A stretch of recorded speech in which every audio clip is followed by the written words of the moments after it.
Good morning, Laura, and thank you for this interview. We are going to talk about packing for a trip or a holiday. Let's assume you are flying to your destination. What are the most important things that you should never forget to pack for holidays? Well, first of all, you should never forget your passport and your boarding pass. Otherwise, you won't be able to board the plane. I always like to take an eye mask with me for long flights and maybe some snacks.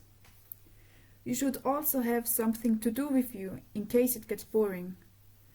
That could be a magazine, a guidebook, a game, or something like an iPod.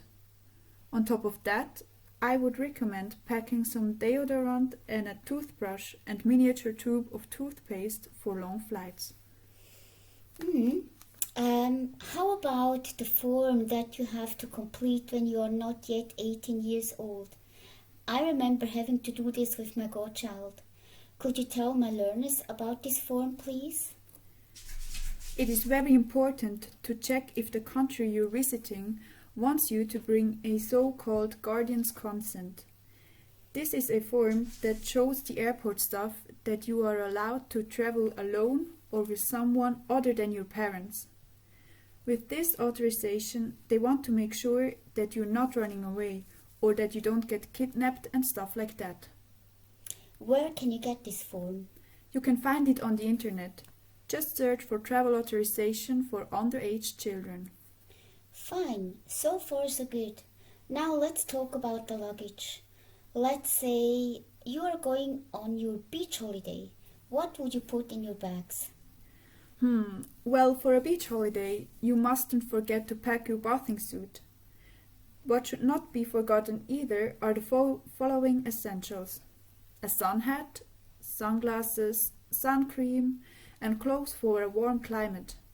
You could also pack your flippers, snorkeling gear, and goggles for swimming in the sea if you have enough space.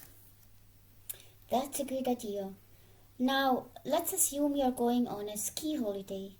What would you pack for that? For a ski holiday, you obviously need to take your skis, ski poles, ski suit, ski boots, helmet, goggles, and warm clothes.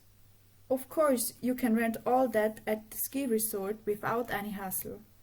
It might be a more comfortable journey if you don't have to bring this all from home. Well, now on to something more serious.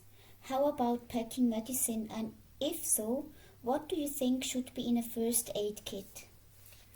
I always like to have the essentials with me. That would be some aspirin, painkillers, plasters, disinfectant, something against nausea, diarrhea, and fever. Mostly it's not necessary to bring a whole suitcase of medicine because there's probably a pharmacy somewhere near the place you're going. Speaking of pharmacies, you can also find special holiday kits at your local pharmacies that include all that.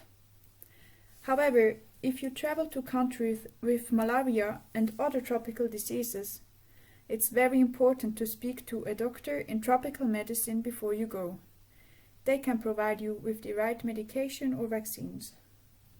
Is there anything we have not mentioned which you think is important with regards of packing for holidays? I think we have thought of everything. I have a tip for you, however. It always helps me to imagine myself already being at the place I'm going to.